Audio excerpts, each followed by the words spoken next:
Alors, Be'ezrat Hashem, bonjour à tous. Alors là maintenant, ce soir, on a un événement qui s'appelle Pesach Sheni. Il y a aussi le minhag de Am Israël de le considérer comme la Hiloula de Rabbi Meir Baal Hanes. Donc on va voir maintenant le rapport entre Pesach Sheni, Rabbi Meir Baal Hanes, c'est la Hiloula, et aussi une partie du Zohar HaKadosh dans la parashat Emor qui va être la parasha de Shabbat, Be'ezrat Hashem, cette semaine. Et aussi, on essaiera de faire un autre cours parce qu'aussi il y a la Hiloula de Rabbi Shimon Bar Yochai, l'Akba Omer qui va tomber jeudi soir, qui est vendredi cette semaine. Et là maintenant, Be'ezrat Hashem ce soir, c'est-à-dire dimanche soir, ce soir, qui est lundi, ça va être le Rabbi Meir qui s'appelle les Pesach Sheni. Donc premièrement, il faut savoir que la Masoret, c'est-à-dire ce qu'on a reçu de génération en génération, il le dit, c'est le Sdechemed. Le Sdechemed, il écrit là-bas que Rabbi Meir Baal Hanes, il a demandé d'être enterré debout. Pourquoi il a demandé d'être enterré debout? C'est bizarre quoi, un tzaddik qui demande d'être enterré debout alors qu'on enterre sur le dos. On met le défunt sur le dos. Non, il demande d'être enterré debout. Pourquoi être enterré debout? Parce qu'il dit, tu sais pourquoi? Parce que quand il va venir le Mashiach, et il y aura Triyat Metim, il va se lever direct. Il va marcher pour aller recevoir le Mashiach. Regarde comment les tzaddikim, quand même à leur mort, comment ils pensent déjà au Mashiach. Donc à plus forte raison, qu'est-ce que nous on doit dire? Que Baruch Hashem, on est vivant. Combien on doit penser au Mashiach qui va venir nous sauver de tous les problèmes qu'on a dans ce monde. Deuxièmement, il dit le Ben Ishraï, dans Benayo Ben Yoyada, dans la Gemara de Souka, il dit que Rabbi Meir a demandé d'être enterré debout. Il dit pourquoi? Parce qu'en fait c'est un remez. C'est un remez comme la Gemara raconte que Rabbi Meir il a sauvé sa belle-sœur. Et que quand le garde il avait peur de se faire attraper, lui a dit non, tu dis Elaha de Meir Aneni. Elaha de Meir, tu dis la divinité de Meir, en fait c'est Rabbi Meir, et bien tu vas voir, t'inquiète pas, rien va t'arriver. Et c'est ce qui s'est passé.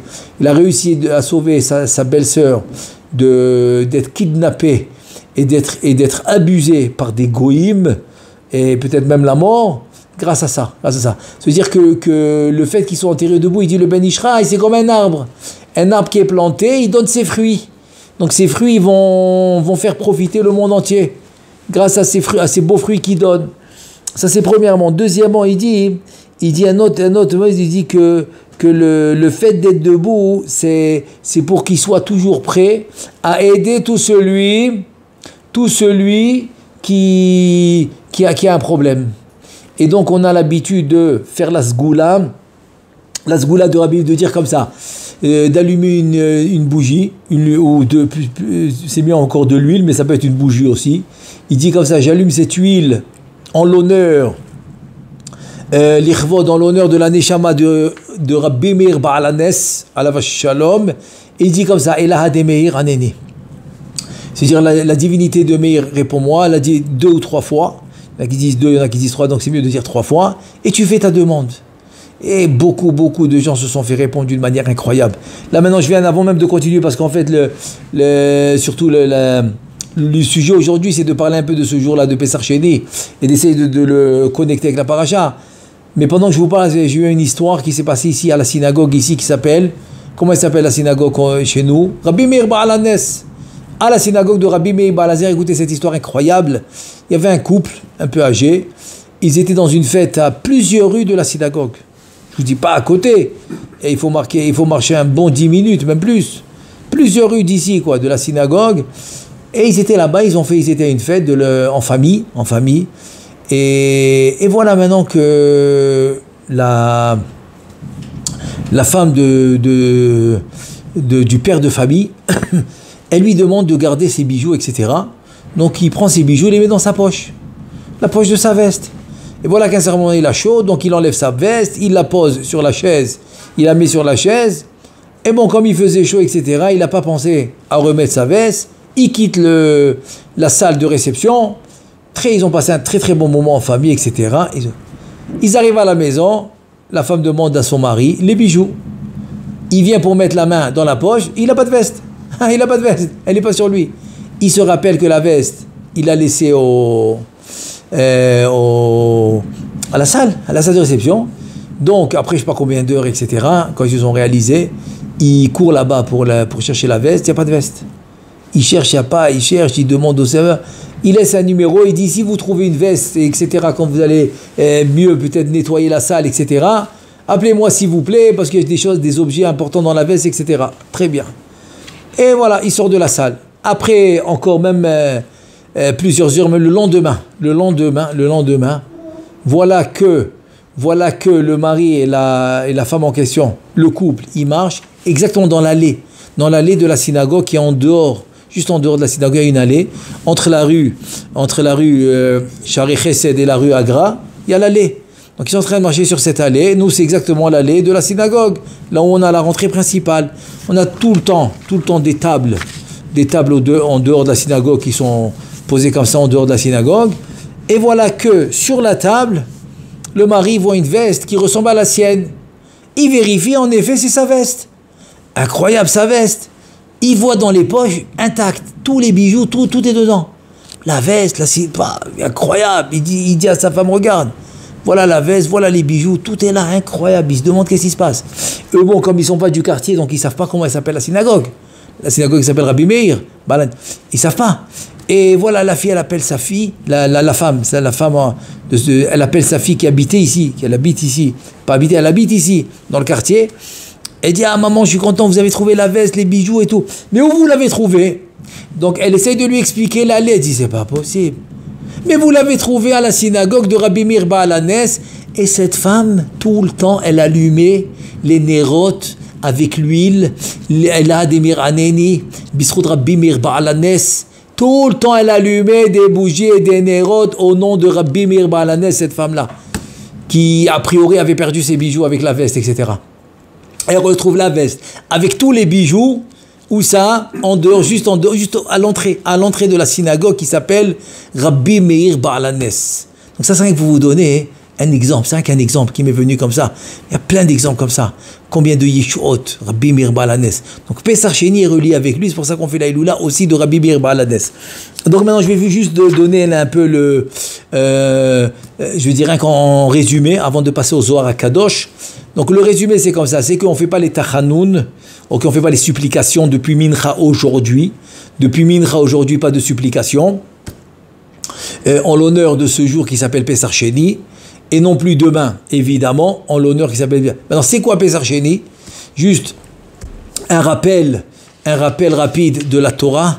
La Torah a dit que ceux qui ont porté les ossements de Yosef, etc., qui étaient tamés, ils n'ont pas pu faire le Korban Pesach Rishon, c'est-à-dire le premier Korban, avant de sortir d'Égypte, qui était le 15 Nissan, juste avant la sortie d'Égypte. Ils n'ont pas pu le faire.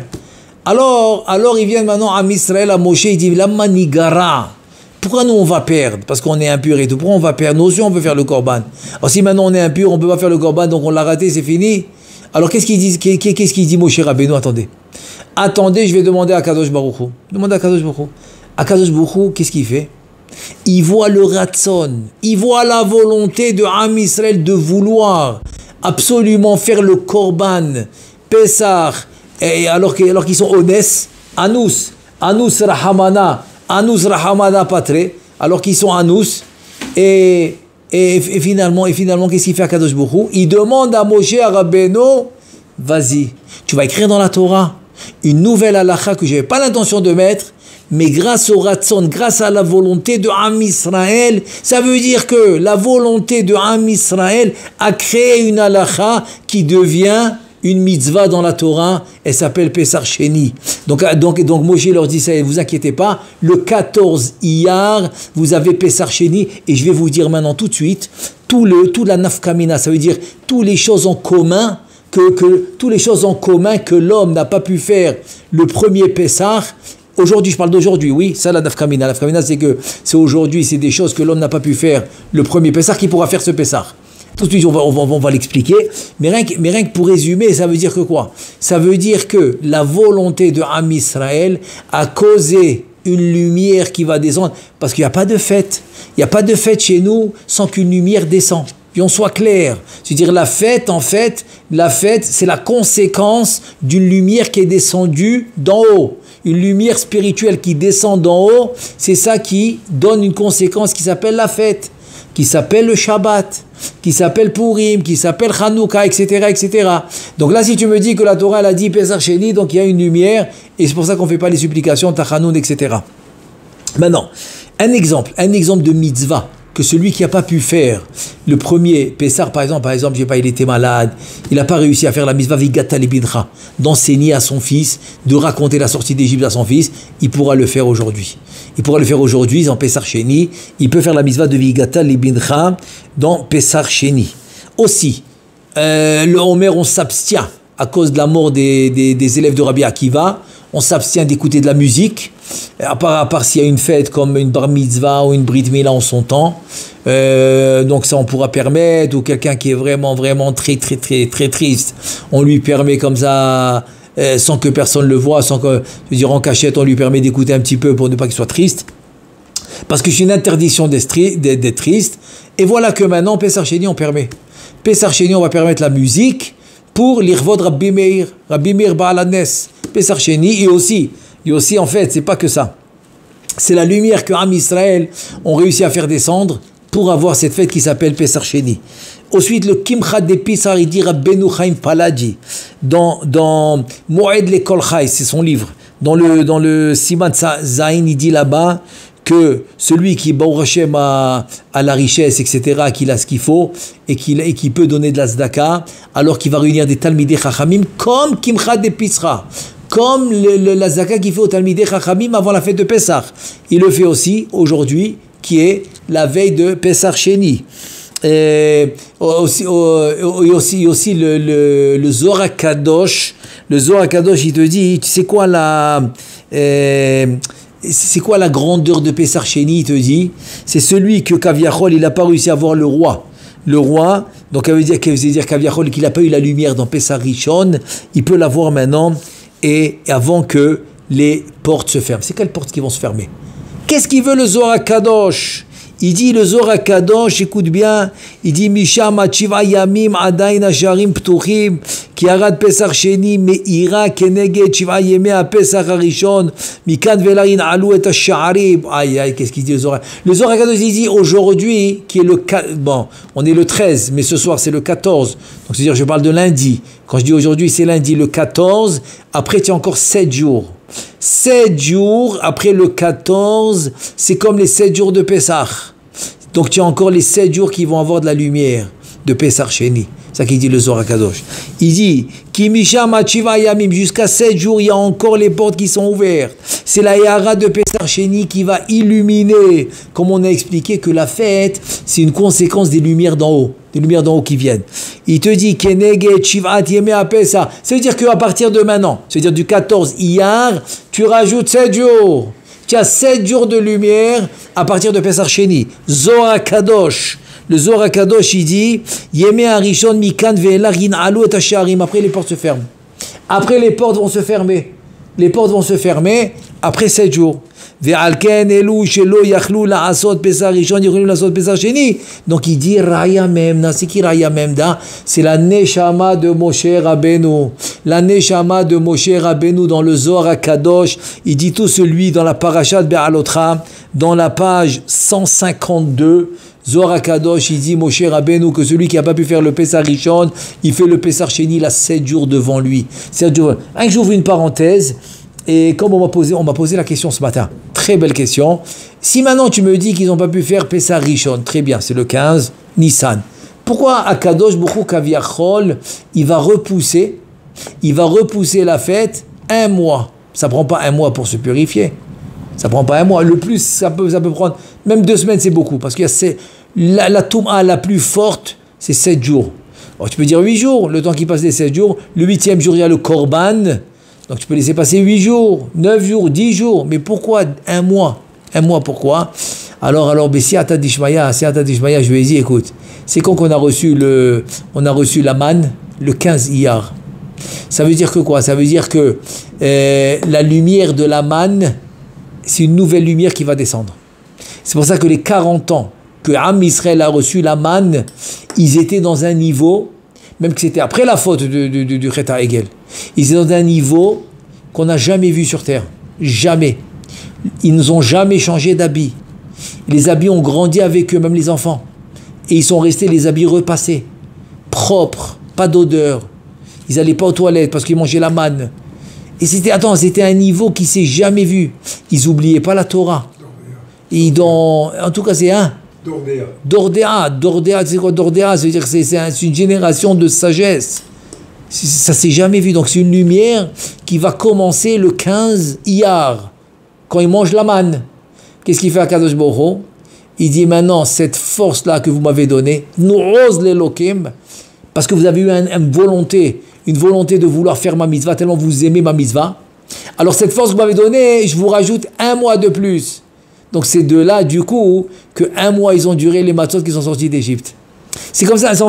En fait, Kaviachol, c'était pas nécessaire. Pourquoi tu veux que les matzot qui sortent d'Égypte durent 1 mois? Pourquoi? À quoi ça sert? Ils auraient pu commencer la manne le lendemain. Ils n'ont pas besoin que ça commence. Ils n'ont pas besoin que les matzot qui sortent d'Égypte vont durer 1 mois. En fait, non, Akadosh Baruch Hu dit, écoutez, nous, ose l'Elohim, vous m'avez donné de la force, alors maintenant je rallonge la lumière. Avant de commencer la nouvelle lumière qui va s'appeler la manne, je la rallonge 1 mois, jusqu'au 14 Iyar. Il vient le Zohar à Kadosh, Moshe Rabbeinu. Quand Moshe Rabbeinu, maintenant, il leur dit, alors le 14 Iyar, il dit, moi je vous rajoute encore 7 jours, parce que je veux que ça ressemble exactement à Pessah. Donc le Pessah Sheni, il commence le 14 Iyar, mais il a encore 7 jours. Il a encore 7 jours derrière, il faut savoir ça. Moshe Rabbeinu, il dit pas pourquoi, parce que je veux que ça ressemble exactement au premier Pessah. Donc c'est vraiment des lumières incroyables. Alors, vous vous rappelez tous que la veille de Pessah, on avait la Sgoula qui s'appelle la Sgoula de Rabbi Shimshon Meostropoli. Tout le monde connaît cette Sgoula extraordinaire. Maintenant, il y en a qui n'ont pas eu le temps. Ils n'ont pas réussi à la faire, ça arrive. Ils sont occupés avec les préparatifs, etc. Cette année, c'était Erev Shabbat. Et non, cette année, c'était c'était Shabbat, pardon. Erev Pessah, c'était Shabbat. Bon, c'est possible peut-être qu'il a oublié. En tout cas, il y en a qui n'ont pas réussi à la faire. Eh bien, ils peuvent la faire aujourd'hui. Aujourd'hui, qui est la veille de Pessah Sheni, ils peuvent faire la Sgoula de Rabbi Shimshon Meostropoli. Il dit comme ça, il dit Michelo il speak l'Omar et Sgoula shel Rabbi Shimshon Meostropoli Be'erev Pessah Rishon Yachol l'Omar Be'erev Pessah Sheni, il peut le faire aujourd'hui. Donc aujourd'hui on a encore, à part ce qu'on a dit, on a encore la possibilité de faire la Sgoula de Rabbi Shimshon Meostropoli qui se trouve habituellement dans n'importe quelle agada de Pessah. Ensuite on a la mitzvah de Simcha, comme ça il dit le Chida. Le Chaydi Yarbe Ktsad Be Simcha Be Yomze, qui Kadosh Hayom, le jour il est Kadosh. Et donc comme le jour il est Kadosh, et il y a une lumière spéciale, il faut rajouter de la Simcha. C'est ça, Vesamarta Bechagera. Pourquoi Vesamarta Bechagera? Parce que si je te ramène une lumière que je n'avais pas, alors je veux que tu sois content de la lumière que je t'ai amenée. Tu imagines maintenant quelqu'un Shabbat, il est triste. Attends, Kadosh Baruch Hu dit, je comprends pas. Attends, je t'amène une lumière extraordinaire, toi tu es triste. Ah, ça s'appelle Bgia Bameler. Ça s'appelle offenser le roi. Attends, tu offenses le roi. Imagine-toi maintenant, le roi il vient chez toi à la maison. Ah, jusqu'à qu'il a décidé de venir chez toi à la maison. Ah, tu dois être le plus heureux, non? Tu lui fais la tête Tisha B'Av. Ouah, comment tu le reçois? Comment tu le reçois? Comme il y en a un, il m'a dit, Gvodameler, qu'est-ce que c'est? Un thé, tu vas boire. En hébreu, comment il s'écrit thé? Il s'écrit taf he, thé. En fait, thé, c'est racheter votre, tilech habayta. Va-t'en à la maison. Attends, tu imagines un peu. Tu comprends, c'est offenser le roi. Jusqu'à qu'il a décidé de venir chez toi, c'est comme ça que tu le reçois. Imagine, moi j'essaye d'assister dans ça. Pourquoi? Pour qu'on comprenne que vraiment, on est en train de recevoir une présence divine qu'on n'avait pas. Que ce soit Shabbat, que ce soit les fêtes. Maintenant, Pessah Sheni aussi. Donc il dit le Chida, puisque tu reçois cette lumière, donc tu dois en deux mots avoir une simcha spéciale. Donc Pessah Sheni, Yarbe Ktsad Be Simcha, il dit le Chida. Ensuite, on a un minhag de manger les matzot. Les matzot, ayom zecher les korban Pessah. parce qu'on faisait le Korban Pessah dans Pessah Sheni, celui qui n'a pas pu le faire dans Pessah Rishon, et donc le Korban Pessah il se mangeait avec les matzot, Arjé Shelo Nahagou Bazé, Vekata Vayarbetz. Bon, c'est pas une obligation de manger les matzot. Je dis c'est un minag, c'est quelque chose de bien. Surtout les matzot, s'il reste des matzot de l'El Seder, encore plus. Parce que comme j'ai expliqué tout à l'heure, il dit le Yarbetz, que parce que quand on est sorti d'Égypte, on a mangé les matzot pendant un mois, jusqu'au 14 Iyar. Voilà, c'est ce qu'on a dit tout à l'heure, c'est le pardon, c'est le Nes qui a eu, que les matzot ont duré jusqu'à 14 Iyar, et le 15 Iyar, il y a eu la manne. Et maintenant pour... comme on a cette lumière de Pessah Sheni, en fait que la Torah elle a écrit une halakha grâce à la volonté de Am Israël de vouloir faire les mitzvot. Alors je vais lire un passage de Rabbi Abba dans le Zohar Kadosh, qui est en fait dans la paracha de la paracha de cette semaine, qui va être parachat Emor. Et là il ramène le passouk de Daniel dans le livre Daniel, dans le chapitre 9, dans le passouk 7. Il dit comme ça, Rabbi Abba Patah ve'amar. Rabbi Abba, il veut expliquer le pasouk dans Daniel, chapitre 9, pasouk 7. Lecha Adonai tzedaka, velanu boshet hapanim, ki hayom hazeh leish Yehuda u'lioshvei Yerushalayim. Et là maintenant il va nous expliquer, qu'est-ce que ça veut dire? Ça veut dire que Lecha Hashem Adanut, c'est pas écrit Havaya ici, c'est Adanut, c'est la Malchut. Tzedaka, parce que c'est la tzedaka, celle qui nous protège, surtout que lui il était dans le Khurban, dans la destruction du premier Beth Amikdash, et donc il dit toi la Malchut qui est la tzedaka, qui va nous protéger quoi qu'il arrive, et qui vient avec nous en galout, tu viens avec nous en exil, etc. Vela nous par contre nous, c'est Boshet Apanim, on a la honte dans notre visage, qui a Yom Hazeh, aujourd'hui les Yish Yehuda, ou l'Yoshvei Yerushalayim, parce qu'aujourd'hui c'est le jour de l'exil. Donc Daniel il dit que le jour de l'exil, Kaviachol, on a la tête basse, on a honte. Pourquoi on a honte? On a honte pour une chose, c'est qu'on n'a pas respecté la volonté divine. On n'a pas respecté la Torah. Et pourquoi je ramène ce passage? Avant de continuer le passage, je vais vous dire pourquoi je le ramène. Parce que Rabbi Meir Baal Hanes, dans le 6e chapitre des Maximes de nos pères, c'est le Pirkei Avot. Dans le 6e chapitre, il dit Rabbi Asha, Shanu Chachamim Kilshon HaMishnah Baruch Shebachar Baim Ubimishnatam. Et là, la première Mishnah du chapitre 6, Rabbi Meir Omer. Et qu'est-ce qu'il dit Rabbi Meir? Kol ha'osek baTorah lishma zoreh ledvarim arbe. Celui qui étudie la Torah lishma. Bon, je ne vais pas rentrer maintenant dans les pirouges de l'Ishma parce que c'est très profond.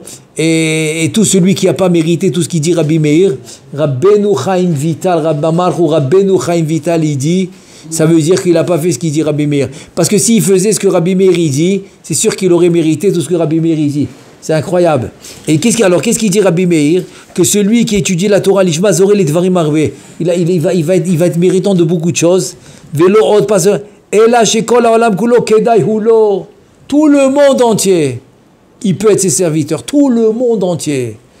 Nikrarea, c'est un ami Ahuv, il aime Oevet Amakom, il aime Akadosh Baruch Hu, Oevet Aberiot, il aime les briotes, parce que les briotes, c'est les enfants d'Akadosh Baruch Hu. Tu peux pas dire que tu aimes Akadosh Baruch Hu, mais tu n'aimes pas ses enfants, c'est pas possible.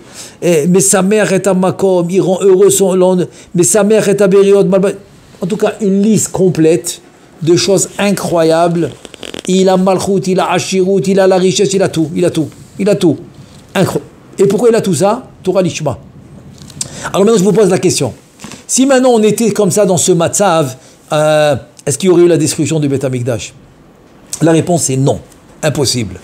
Parce que si on était en ce matzav, tu vois bien que c'est un matzav, qu'Akadosh Baruch Hu nous aime, on l'aime, on est en harmonie. Donc il n'y a pas de destruction. C'est pour ça que je ramène ce Zohar HaKadosh. Zohar HaKadosh, il vient de Daniel, il dit en fait, regarde à Malchut. Même qu'on n'était pas dans ce matzav et qu'il y a eu la destruction, et quand même, et nous, la Malchut, qu'est-ce qu'elle fait? Elle nous garde. Maintenant, il vient Daniel, il te dit, écoute, la Malchut, elle est là pour t'aider. Alors aide-la. Comment ça aide-la? Moi, je peux l'aider. Oui, monsieur, tu peux l'aider. Nous ose l'Elokim. Donne de la force à Elokim. Comment je peux donner de la force, moi? D'un autre côté, tu peux donner aussi le contraire de la force. Tu peux affaiblir la malchoute. Alors si la malchoute elle est là pour t'aider, il faut qu'on l'aide. Comment on va l'aider? Et c'est ce qu'il va nous dire Daniel. Daniel va nous dire la seule manière d'aider la malchoute pour lui donner de la force. En fait, c'est incroyable parce que Shlomo Amelech, qu'est-ce qu'il dit? Nefesh amela amela lo. Incroyable. Si vous faites attention aux mots, qu'est-ce qu'il dit Shlomo Amelech? Nefesh amela, tu es amel dans la Torah. Alors, qu'est-ce que chacun y pense? Il fait plaisir à Kadosh Baruch Hu. Et il fait, tu comprends, il va tenir le monde. C'est vrai tout ça. Mais Shlomo Amelech, il dit, mais attends, mais la conséquence de tout ça, c'est quoi? C'est Nefesh Amela, le Nefesh qui peine pour la Torah. Amela lo, c'est quoi? Lo la medvav. Pour lui. Si au résultat final, à la finale, c'est quoi? Tu le fais pour qui? En fait, tu le fais pour toi.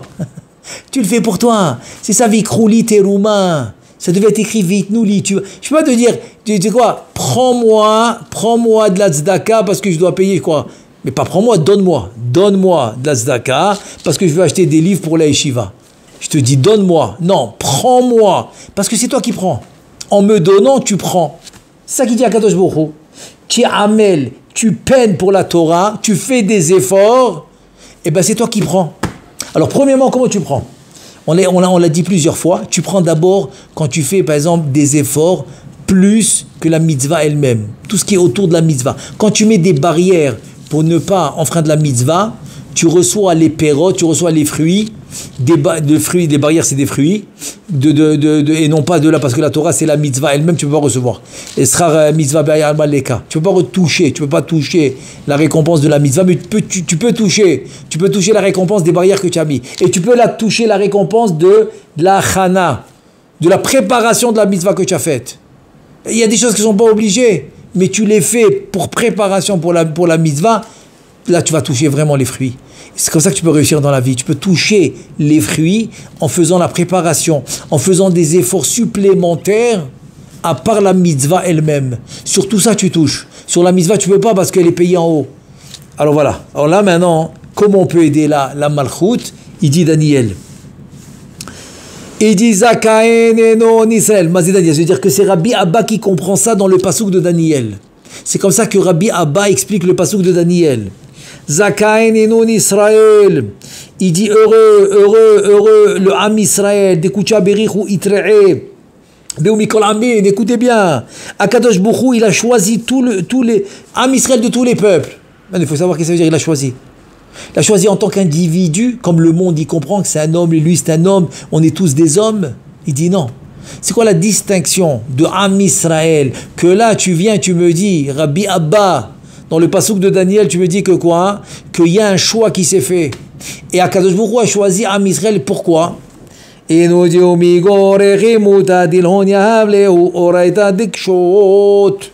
veut dire que quoi? Que l'amour qu'il y a entre le Am Israël et Akadosh Baruch Hu, il leur a donné la Torah qui est Emet. Ça veut dire que si tu n'as pas encore compris que la Torah, c'est ça ton émet. Attends, tu comprends beaucoup de choses, je comprends. Qu'est-ce qu'il dit David Ameler? Arini darkecha aler bamitecha. Qu'est-ce qu'il dit? Montre-moi, darkecha, ton chemin. Je vais aller dans ton émet. Ça veut dire quoi?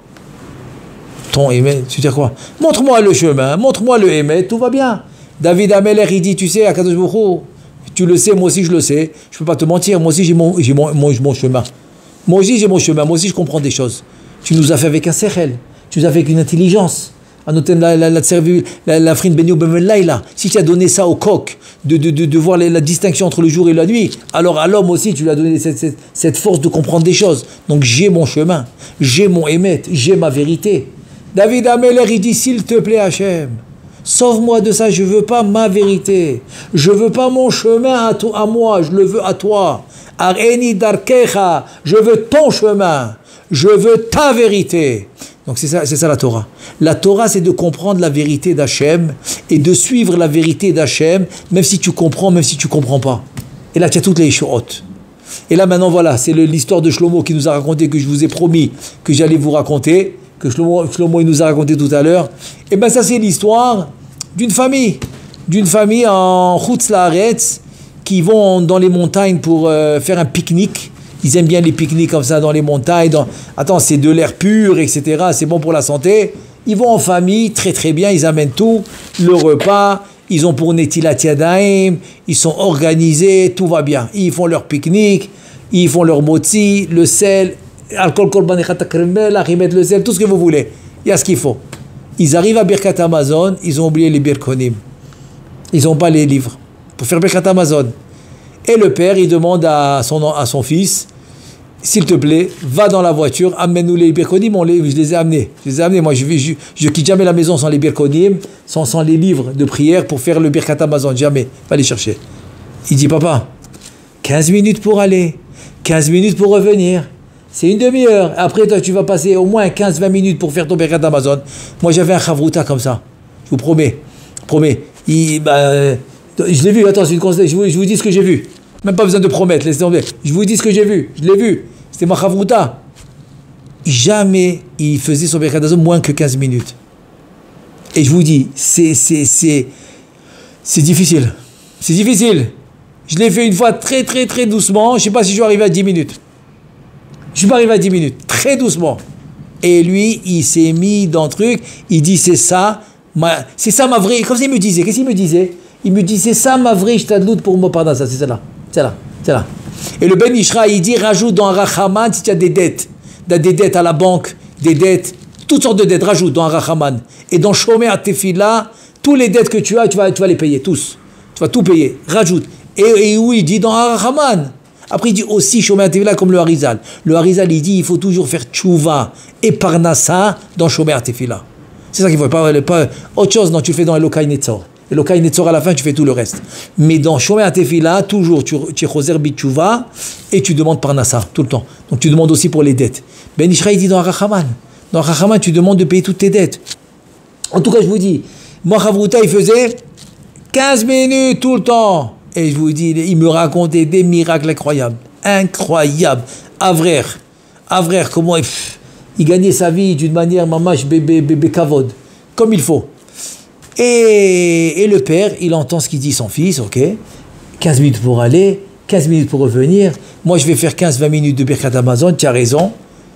Et tu veux savoir pourquoi je vais insister que oui, même si tu as raison. Tu sais, parce que son fils, il dit, maintenant, papa, on le connaît par cœur, le Birkat Hamazon. Il n'y a pas un ici qui ne le connaît pas par cœur. Qu'est-ce qu'il y a besoin des livres? Eh bien, si tu veux savoir pourquoi j'insiste, laisse-moi te raconter une histoire. Je te la raconte. 1944, c'était la Deuxième Guerre mondiale. Voilà qu'il y a une famille dans les camps de concentration, etc., avec les Allemands, ils marchaient, comment ils étaient cruels. Et voilà que les nazis marchaient, ils rentrent dans la maison de cette famille qui venait de finir le repas. Et ils veulent les prendre, évidemment. Et le père, il se lève, il les supplie, s'il vous plaît. On va juste faire le Birkat Hamazon. Ça ne va pas nous prendre très longtemps. S'il vous plaît. Et après, faire de nous ce que... Entre-temps, prenez tout. Tout, l'or, l'argent, prenez tout entre-temps. Mais rien que laissez-nous faire le Birkat Hamazon. Dès qu'on a fini la bénédiction du repas, bon, il a essayé de le dire d'une manière que même un goy peut comprendre, parce qu'eux aussi ils ont ça. Les chrétiens aussi ils ont la bénédiction du repas. Ils ont les assiettes devant eux, les fourchettes, tout est prêt. Avant de mettre la fourchette dans la bouche, même les chrétiens ils s'arrêtent. Ils font bénédiction du repas, amen, tout le monde répond amen et ils mangent. Donc il leur a dit, voilà, je veux faire rien que la bénédiction du repas. Il y en a un, il a trouvé ça, ok, ça ne me dérange pas. Mais il a dit à tous les soldats, c'était le chef là-bas des soldats, il a dit, videz la maison, prenez ce que vous voulez, et moi je vais rester avec eux, et après je vais les embarquer. Ça va, ils ont demandé quelque chose de légitime. Parce que souvent il y avait des lois comme ça, hein, ce qu'on appelle la dernière demande. Avant que l'homme il se fait attraper et persécuter, on lui donnait toujours la possibilité d'une dernière demande. Donc c'était quelque chose que chez les goïms ils acceptaient. Bah, tu ok, il a trouvé ça légitime, pas de problème, vas-y.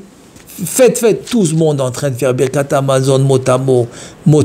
Ils étaient 7 enfants, et le père et la mère, ça fait 9. Téchar des fachotes. Le père et la mère et 7 enfants. Et voilà que tout le monde est parti, ils ont pris leurs affaires, les soldats, ils ont fait ça rapidement, eux, ils n'ont pas fini, lui, il attend. C'est un moment où tu vois Kadosh Baruch Hu, grâce à la mitzvah de Birkat Hamazon, il lui a fondu le cœur. il lui a renversé le cœur, il a changé d'avis. Toi, tu sais ce que ça veut dire? Je ne sais pas vous réaliser un cruel, un cœur de pierre qui torture les juifs, et c'est comment on dit, c'est son passe-temps, je ne sais pas comment tu appelles ça, c'est sa hana'a, sa simra, c'est de faire ça. Je ne sais pas si vous réalisez, la simra du nazi, c'était ça. Après ça, ils allaient faire la fête. Je ne sais pas, vous connaissez les histoires, mais j'ai beaucoup approfondi dans l'histoire de la Shoah. Ils allaient faire la fête. Avodah Zarah, ouais, Avodah Zarah. Ils allaient faire la... Ben oui, ils allaient... Maman, avec Rabbi Eliezer et tout. Ils finissaient d'exécuter les Juifs. Ils allaient faire la fête. Mais tu imagines, et il vient, je ne sais pas combien de sang il a versé, cruellement. Et les gens, avant de mourir, qui crient, qui les supplient pour leur vie. Et eux, cruellement, ils les tuent. Mais vraiment, attends, il faut avoir un cœur de pierre. Et qu'est-ce qu'ils font après? Ils vont faire la fête. Ils vont faire la fête.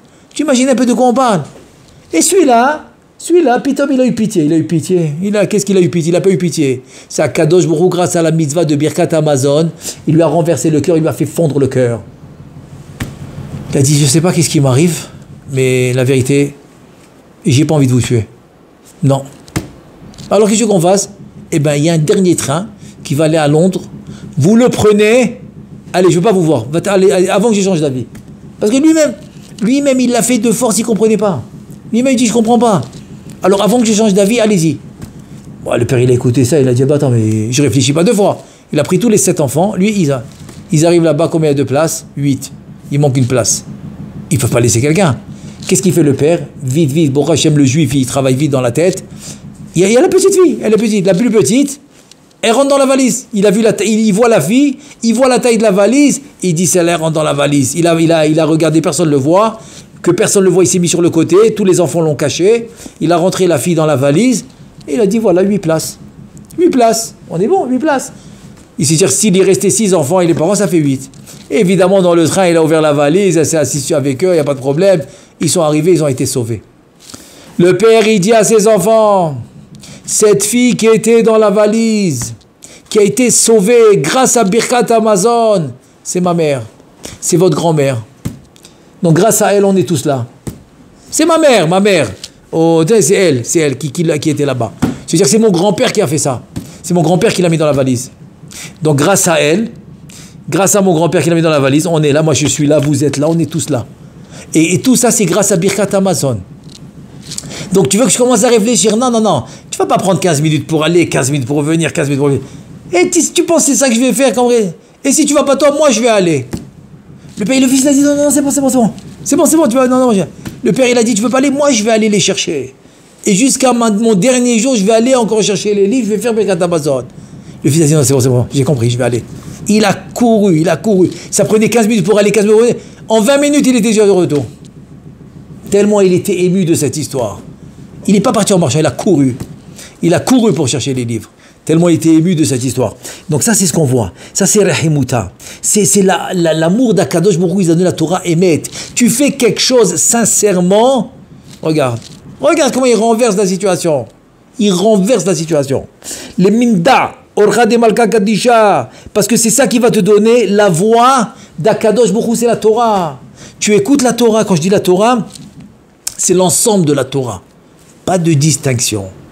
La Gemara, oui, le Shulchan Aruch, non, tout c'est un seul ensemble. Quand tu étudies une Gemara et un Shulchan Aruch, c'est comme si c'est Moshe Rabbeinu qui te le donne au Har Sinaï. Venons, on soit clair. On vient de finir la 4e semaine du Homer. C'est-à-dire il nous reste 3 semaines. 3 semaines, on doit recevoir la Torah. Donc il faut savoir qu'est-ce qu'on doit recevoir. Donc la Torah, c'est un ensemble. Quand tu as une halakha, une halakha du Shulchan Aruch, eh bien je peux vous dire, c'est comme tu l'as reçu halakha le Moshe Misinaï. Oui monsieur, une. Et si vous voulez un exemple, un vrai exemple, je me rappelle, j'étais à l'Yeshiva, ça fait très longtemps que j'étais à l'Yeshiva, Bachour Yeshiva, en Israël, et on a reçu la nouvelle, un truc incroyable, c'est qu'il y avait tout un avion, qui avait des pilotes qui ont été à apprendre et tout, et il y avait beaucoup de personnes qui étaient dedans, il est tombé, malheureusement. C'était une très très mauvaise nouvelle. Et l'avion avait explosé. Et tous les soldats israéliens, avec le chef, ils sont tous morts. Parce que l'avion s'est écrasé. Parce qu'ils étaient en train d'apprendre, quoi. Ça fait très longtemps de ça, je vous parle. Ça fait au moins 35 ans. 35. Non, c'était pas. En tout cas, l'avion, il s'est écrasé. C'était un avion de pilote. Ils étaient en train d'apprendre le pilotage. Donc c'était un exercice qu'ils devaient faire. Un grand nombre, je ne me rappelle pas le nombre exact, peut-être même 70 personnes. C'était un grand événement. Vraiment, c'était un malheur, je me rappelle. Allez, Shiva, c'était un malheur. On avait fait Télim, on était très malheureux. C'était un gros coup. À part une personne qui a été sauvée. Comment? Et donc, il raconte l'histoire. Il dit que voilà, Shabbat ou quelques Shabbatot, on va dire un mois avant, cette personne-là, c'était un soldat qui faisait partie de ce groupe, qui devait être dans l'avion lui aussi. Et donc, il devait mourir. Et lui, il a été sauvé comment? Un mois avant, il avait le Shabbat qui rentrait à la maison, et il fait l'autostop. Et un juif de Bnei Brak qui s'arrête, il dit, ok, où tu vas? Je vais là-bas, Tel Aviv, ok, Bnei Brak, viens, je t'amène. Et la route, il parle et tout, Bon, le soldat, il fait rien, quoi, Shabbat, rien du tout. Il dit, tu sais quoi? Est-ce que tu es obligé de rentrer à la maison? Il dit, vérité, pas tellement, parce que bon, ma mère, elle est occupée, mon père, Bon, je rentre parce que rien que pour me reposer de l'armée, mais... Non, mais pourquoi tu me demandes? Il dit, parce que j'ai envie de t'inviter. M'inviter où? Il a rigolé à Bnei Brak. Est-ce que moi, j'ai l'air de Bnei Brak? Moi, attends, ils vont pas me jeter des cailloux là-bas. Ils vont rien me faire à la maison. Il dit, t'inquiète pas, tu es chez moi. T'inquiète pas, tu viens. Ouais, mais attends, mais tu vas me demander de faire le truc. Moi, je te demande rien du tout.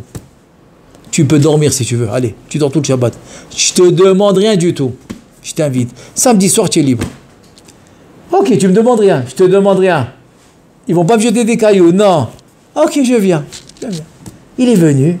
Et vendredi soir et tout, bah, il a adoré le repas, magnifique, les chants et tout. Le lendemain, pareil, très très beau.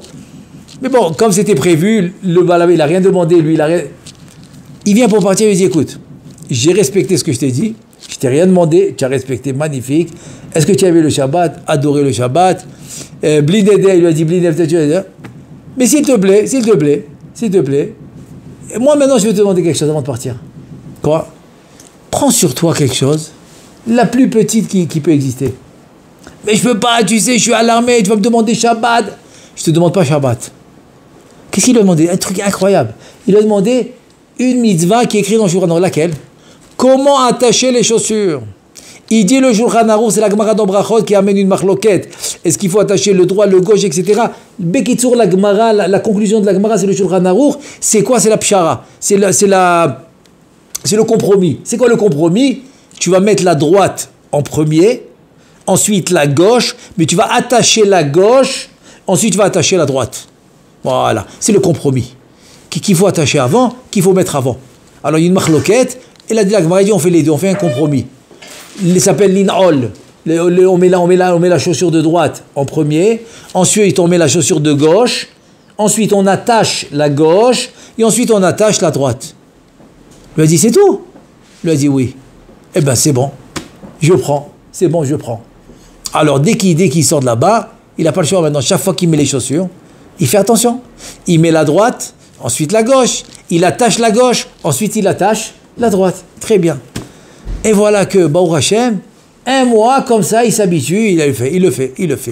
Et voilà maintenant le jour où cet avion a explosé.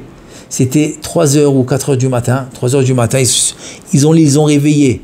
Ils ont réveillé très tôt pour faire cet entraînement. Et voilà que lui, tellement il était à moitié endormi, il a mis ses chaussures, il a oublié. Il n'a pas fait comme le Shulchan Aruch. Il arrive là-bas, il dit à son mefaked, j'ai oublié quelque chose, je peux pas, j'ai oublié. Il me dit, mais on va pas t'attendre. Je peux pas. Je dis, je peux pas. Attends, je peux pas. Il lui a dit, bah va-t'en, on t'attend pas. Lui, il a pris le risque. Il a dit, je m'en fous. J'ai pris sur moi, je peux pas maintenant ne pas prendre. Il retourne, il enlève les chaussures.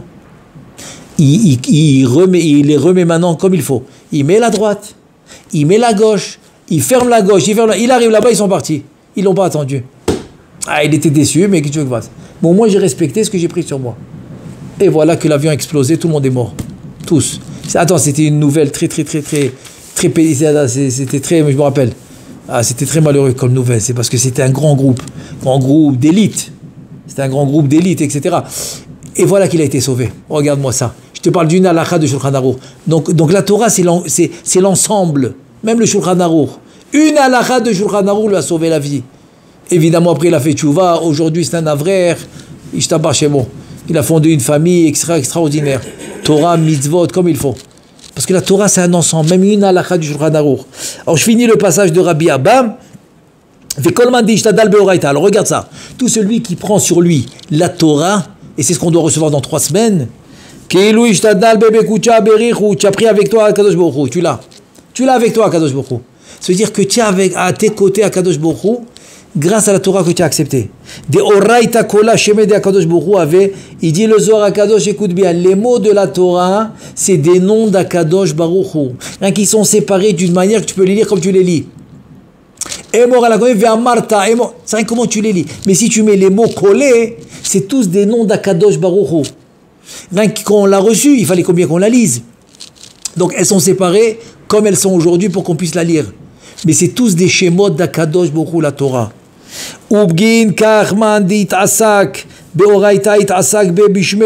Celui qui étudie la Torah, eh ben, c'est comme s'il est en train d'étudier, comme il est en train de lire le nom d'Akadosh Baruch Hu. Et celui qui s'éloigne de la Torah, il s'éloigne d'Akadosh Baruch Hu. Et c'est ça qu'il dit Rabbi Meir. Rabbi Meir, il dit la Torah l'ishma, eh ben, tu as tout ça, Akadosh Baruch Hu est avec toi. Donc tu es obligé de dire que si Chas Veshalom, il y a eu la galoute, l'exil, Chas Veshalom, c'est pourquoi? Parce qu'on s'est éloigné de la Torah. Alors que là, c'est le rapprochement de la Torah. Alors voilà, c'est ça Pessar Sheni. Parce que Pessar Sheni avait eu ce ratson, il y a eu cette volonté de Am Israël de vouloir faire le korban, même s'ils étaient anous rahamana patre. Non, on veut quand même le faire. Et Akadosh Baruch Hu, il a tellement aimé qu'il a rajouté ça dans la Torah. Donc tout le Pessar Sheni, c'est pour ça que c'est Rabbi Meir. Parce que Rabbi Meir, dans le chasse, il représente la Torah. Comme la Gemara dans Orayot 13b. Yud Gimel Amud Bet, la Gemara dans Orayot, elle raconte que quand ils ont mis Rabbi Meir, à cause de l'histoire de Rabban Gamliel, etc., ils l'ont mis dehors. Dès qu'ils avaient une question, qu'est-ce qu'il fallait faire? Il fallait envoyer quelqu'un dehors pour poser la question à Rabbi Meir. Il revenait donner la réponse. Ils ont dit, mais c'est pas possible. La Torah, elle est dehors, et nous, on est dedans. Tu vois comment ils ont appelé Rabbi Meir? C'est-à-dire que Rabbi Meir, ils l'ont appelé la Torah. Comme ça, ils ont dit dans la Gemara, ils disent, c'est pas possible, attends, on ne peut pas continuer comme ça. On ne peut pas continuer comme ça, que la Torah est dehors, et nous, on est dedans. Ça ne marche pas. Il faut rentrer la Torah au Beth Midrash. Comme ça, ils ont appelé, c'est-à-dire ils ont appelé Rabbi Meir la Torah. Tu vois la connexion. Et que c'est quoi Pessar Sheni? C'est la volonté de vouloir faire une mitzvah, même si je suis pas tour. Ah, Kazuku, il a aimé ça. Il a dit, ben, je vous rajoute Pessar Sheni. Très bien. Tu vois ce que je veux dire, ça donnait de la Torah. Donc c'est la connexion directe entre la Torah et Rabbi Meir, parce que la Torah c'est Rabbi Meir. C'est pour ça qu'il dit, Rabbi Meir, il dit, tu fais la Torah, tu as Kadosh Baruch Hu avec toi. Comme les histoires qu'on a racontées, des trucs incroyables. C'est rien que des petits exemples que j'ai ramenés. Mais si vous voyez, c'est des trucs incroyables. Comment celui qui fait la Torah. Je vais finir par un autre exemple, parce qu'il y en a tellement. Mais bon, on ne peut pas tous les raconter. Mais j'ai beaucoup aimé celui-là. Le prochain exemple, je l'ai beaucoup, et on va finir avec un autre exemple. Voilà, il y avait un couple. Ils sont venus dans la dracha du Rav Vaillé. Rav Vaillé, c'est celui-là qui donne la hashgacha. Il a des hashgachot sur les chol tolaim, etc., sur tous les insectes, dans les légumes, dans les fruits, il dit comment vérifier. Et voilà que maintenant un juif, il vient chez lui. Il lui dit, Kvod Harav, tu sais comment j'ai fait tchouva? J'étais très loin. Je faisais même pas kippo. Pas viande cachée, rien du tout. Et comment tu as fait tchouva? Il lui dit, écoute bien. Sa femme, ils étaient jeunes, c'est un jeune couple, avec des enfants. Sa femme, elle tombe très malade. Elle a comme un verre dans la tête. Très dangereux. Et Baruch Hashem, ils ont réussi à venir à temps. L'opération à temps. Ils ont enlevé le verre. Elle est sortie de danger. Il n'y a plus de danger. Et maintenant, le couple, il s'assoit. Attends, un couple complètement hiloni. Des juifs complètement hiloni. Ils font rien du tout. Rien. Ils s'assoient devant le docteur. Maintenant, le docteur, il est sûr que c'est des goïms. Il est sûr pourquoi? Il lui dit parce que si vous étiez juif, jamais tu aurais eu ce problème de verre. Et il se regarde, il dit, il ne sait pas qu'on est juif. Mais il dit, pourquoi? Avant qu'il dévoile. Parce que ce genre de verre, c'est rien que pour ceux qui mangent le cochon. Donc c'est pas très fréquent, mais celui qui mange le cochon, il y a beaucoup de probabilités qu'il a ce genre de verre dans le cerveau. Donc c'est très dangereux. Et si ta femme elle a eu, c'est que vous mangez le cochon, donc vous n'êtes pas juif. Le docteur un goy, il leur a dit ça. Ils se sont regardés, il lui dit, écoute, merci docteur. Comment ça? Merci de nous avoir réveillés, on est juifs. Et on n'a pas gardé la Torah. Maintenant, grâce à toi, on va la garder. Ça y est, ils ont pris sur place. Ils ont dit sur place, ils ont pris sur eux. Ils sont rentrés à la maison, ils ont commencé à cachériser, ils ont commencé à appeler des rabbins, des rabbins, et ils ont fait jusqu'à que le gars aujourd'hui, tu le vois, on dirait un frère. Ils sont dit, toi. Tu vois ce que je veux dire? Encore une fois, tu gardes la Torah, même sans le savoir, sans le vouloir, tu es gardé. Il t'a gardé. C'est incroyable. Alors, Bezat Hashem, S'choud Rabbi Meir, Ba'al Adnes. Yagen Ba'atrem Ba'adeno, Bezat Hashem, bring des bonnes nouvelles, bonne santé, longue vie. Nahat Dikdouja Vesimcha Vesoma Semachot. Vichen Yiratzon Venomar. Amen.